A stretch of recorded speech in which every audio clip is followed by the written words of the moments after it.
तर आज आपण ना एका अशा उपवासाबद्दल बोलणार आहोत, जो आपल्या आनंदी आयुष्यासाठी खूपच उपयोगी आहे.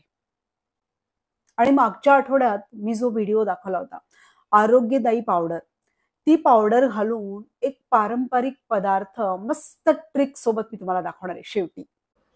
नमस्कार, मी लेखा म्हात्रे परत आले तुमच्या भेटीला. तर मागच्या व्हिडिओमध्ये आपण काय बोलत होतो, की स्वयंपाक बनवताना नेहमी आनंदी असायला हवं.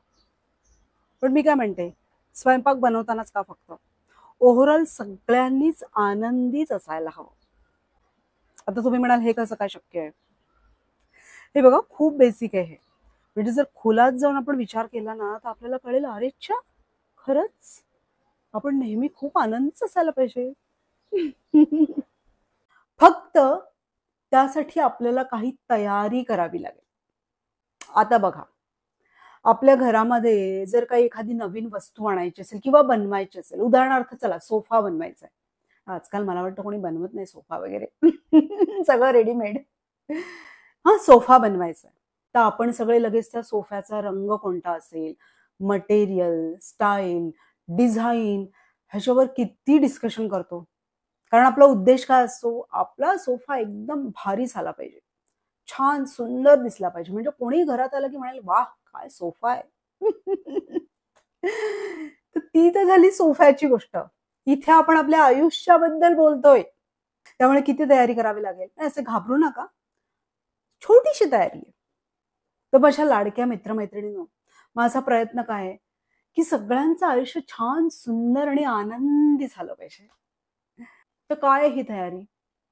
आता बघा, तुम्ही कुणीही असा, तुम्ही कॉलेजमध्ये जाणारे असा, नोकरी करणारे असा, बिझनेस करणारे असा, तुमचं वय अगदी 30-40 आणि त्याच्या पुढे कोणतंही असू दे, तुमचं पद कोणतंही असू दे, तरीही सर्वांना ही तयारी करावीच लागणार.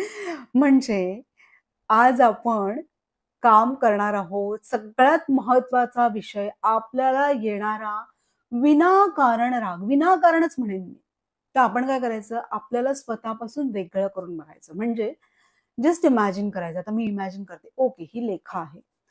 आता ही लेखा, ही दिवसभरातनं लेखा किती वेळा चिडत असेल, त्रागा करत असेल, किती वेळा बरं मी चिडते, त्रागा करते, वैताग येतो मला छोट्या छोट्या गोष्टींवरून, छोटी किंवा मोठी, आणि किती वेळा माझी एनर्जी वेस्ट होते. अच्छा, असं अनालिसिस करावंच लागणार. कारण काय होतं, आपण ना या छोट्या छोट्या गोष्टींवर, छोट्या किंवा मोठ्या गोष्टींवर नुसती चिडचिड त्रागा असा करत राहतो आणि आपली नुसती एनर्जी वेस्ट होते. बघा, आपण रागावलो की त्या रागावण्याबरोबर 1000 विचार आपल्या डोक्यात येतात. पण तेच आपण शांत जर राहिलो, तर ते 1000 विचारांचे निदान एकदम कमी कमी, आपण चला 3-4 विचार होतील, बरोबर?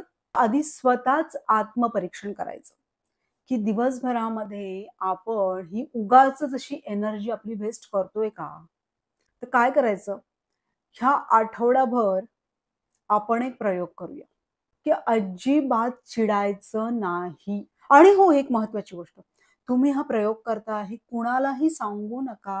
आपलं सिक्रेट आहे ते. म्हणजे लोकांनाच तुमच्यातला तो बदल जाणवू दे आणि आपण असं एन्जॉय करूया, की लोकांचे रिॲक्शन बघून. म्हणजे ऑब्व्हियसली तुम्ही जर चिडखोर असाल आणि अचानक शांत झाला, तर समोरच्याची रिॲक्शन तुम्हाला कळणारच. तर तुम्ही म्हणाल, की असं असं शक्य आहे का, की मी ठरवलं आणि मला राग येणार नाही? तुम्हाला एक ट्रिक सांगते. बघा, फार फार फार महत्वाची आहे. मी हे सगळे प्रयोग केलेत, म्हणजे मला जरा तुलनेने सोपं गेलं, कारण मुळातच अस्मादिकांचा स्वभाव जरा शांतच आहे. पण ज्यांना याची खरंच गरज आहे, त्यांच्यासाठी मी ट्रिक सांगते. आता काय करणार आहोत आपण, आठवड्यावर हा प्रयोग करणार आहोत, की आठवडाभर मी जाणीवपूर्वक रागावर नियंत्रण करण्याचा प्रयत्न करणार आहे. हं? तर हा आठवडाभर आपण असं समजायचं, की आपला राग न येण्याचा उपवास आहे. कसं बघा, जे कोणी उपवास करत असतील त्यांना मी सांगते, जेव्हा तुमचा उपवास असतो, आणि तुम्ही कुठे गेलात आणि तुमच्यासमोर अगदी पंचपक्वान्न ठेवली, तरी तुम्ही काय म्हणता, नाही नाही, हे मी खाऊ नाही शकत कारण आज माझा उपवास आहे. बरोबर? काय करायचं, आपण एकदा ठरवलंय की आपण रागवायचं नाहीये, रागात चिडचिड तर अजिबात नाही करायची. त्याच्यामुळे राग न येण्याचा उपवास काहीही कठीण नाही. बघा, जगामध्ये लोक काय काय अचीव्ह करतात. आपल्यामध्ये पण त्या सगळ्या क्षमता आहेत. मग एक छोटीशी गोष्ट आपण करू शकत नाही का? सांगा मला. प्रयोग आहे ना. प्रयोग तर आपल्याला यशस्वी करूनच दाखवायचा आहे. मोठं ध्येय पूर्ण करण्यासाठी आधी छोटी छोटी ध्येय पूर्ण करायला शिका. ठीक आहे. तर ठरवायचं, आठवड्याचं चॅलेंज घ्या. अजिबात राग नाही. रंगुनी रंगात साऱ्या रंग माझा वेगळा. त्यामुळे रोजच्या जगण्यामध्ये असं सगळ्या भूमिका आपण पार पाडणारच आहोत, पण आपला रंग वेगळा असणार आहे. तर मग चॅलेंज घेताय ना, बघा ही पहिली पायरी आहे आपल्या सुंदर आयुष्याला घडवण्यासाठी. आणि आलाच राग, येतो, येऊ शकतो. तर कसं इमॅजिन करायचं? एक लहान मूल कसं चालायला शिकतो तेव्हा अडखळत ते मूल चालायला लागतं, मध्येच पडतं, परत उठतं, पण चालणं सोडत नाही. तसं आपण राहायचं. आपण काय करायचं? आपण पण एक लहान मुलंच आहोत.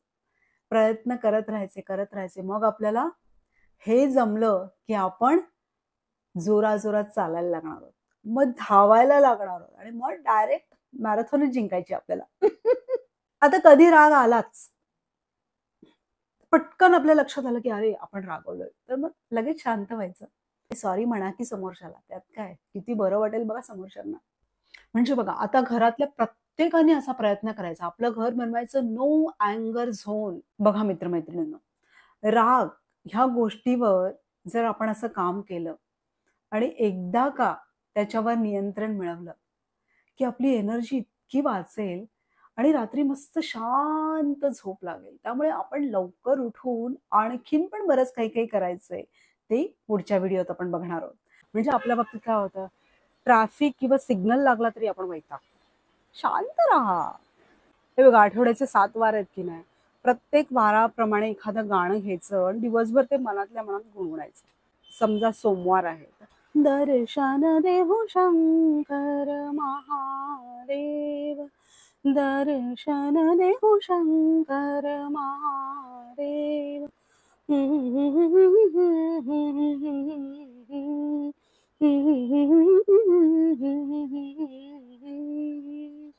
अशी धून जर मनात चालू ठेवलीत ना, तर काय कुठेही 1 मिनिट जर काही वेट करायचं असेल मनातल्या मनात, त्याने आनंदी राहायला खूप मदत होते, शांत राहायला खूप मदत होते. आपल्यातलं ते लहान हसरं मूल जपा, म्हणजे तुम्ही आपोआप आनंदी राहाल. आपण कुठे प्रवासाला निघालो तर आपण अगदी तिथे पोहोचल्यावरच आनंदी होतो का? नाही. तो प्रवास आपण किती एन्जॉय करतो. तर आजपासून हा प्रवास पण आपल्याला एन्जॉय करायचा. पण एकदा आपण ही स्टेप पूर्ण केली की मागे फिरायचं नाही. तुम्ही म्हणाल हा उपवास आहे, आता झाला 7 दिवस, नाही. आता त्या गोष्टी रिपीट करायच्या नाही. त्या आता झालं, आता नेक्स्ट स्टेप. त्याच्यामुळे ह्याच्यानंतर रागावणं वगैरे तर आज आपण बनवणार आहोत घावन.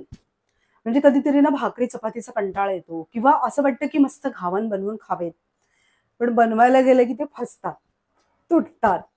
पण आज मी जी प्रोसिजर दाखवणार आहे ना, ती जर एक्झॅक्ट फॉलो केलीत ना, तर तुमचे घावन मस्त झटपट होणारच.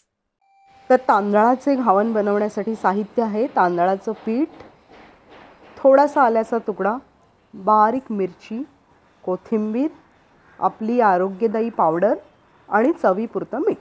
घावनाचं पीठ कालवायला घेऊया. सगळ्यात पहिले आपण घालणार आहोत तांदळाचं पीठ. मीठ चवीनुसार घाला.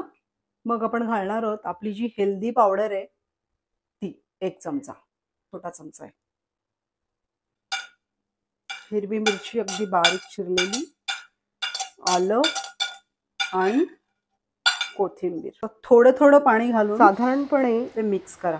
1 पेला पाणी लागेल, पण तरीही आपल्या अंदाजाने घालायचं. जर तुम्हाला घावन असे जाडसर हवे असतील तर थोडं दाट ठेवा पीठ आणि ते थोडं पातळ करा. हे बघा, असा दाटपणा पाहिजे.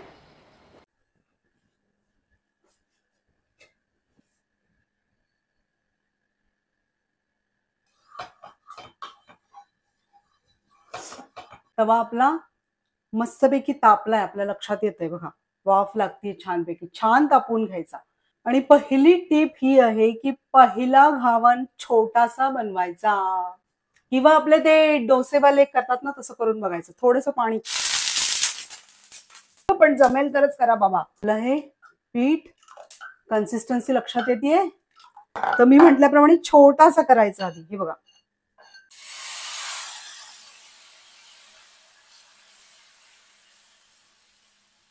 आणि घावन घातल्या घातल्या गॅस मीडियम करायचा, त्याच्यावर झाकण ठेवायचं.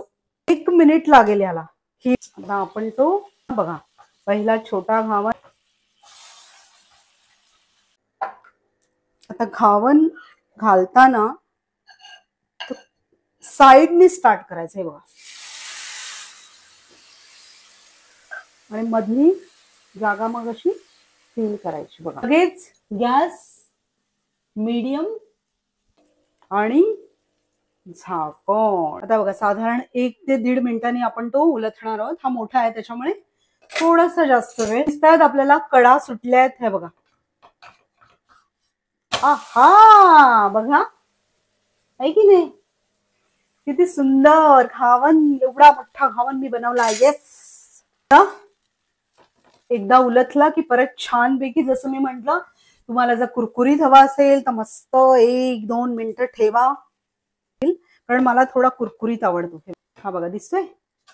आता परत एकदा उलथूया. बघा, छान कुरकुरीत झालाय की नाही. बघा बघा आहे.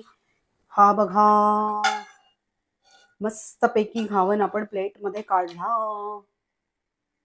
तर बघा, एक शॉर्ट मध्ये परत एकदा सांगते. घावन बनवताना फर्स्ट टिप, तवा छानपैकी तापलेला पाहिजे. मग तेल आधी जरा जास्त घालायचं, म्हणजे 1 चमचा, आपला छोटा चमचा तो जास्त घालायचा. ते तेल छान तापलं की घावन घालण्यासाठी काठानी सुरुवात करायची, आणि मग मध्ये मध्ये भरत जायचं, म्हणजे तो असा जाड वगैरे होत नाही. आणि लगेच गॅस मीडियम, झाकण ठेवायचं. 1 ते 1.5 मिनिटं ठेवा. आणि जसं मी म्हटलं, जर काचेचं असेल तर तुम्हाला लगेच कळतं पण त्या कडा सुटतात ते. आणि लगेच उलथायचं. उलथल्यानंतर गॅस मोठा, जास्त मोठा नका करू ना, तर करपेल.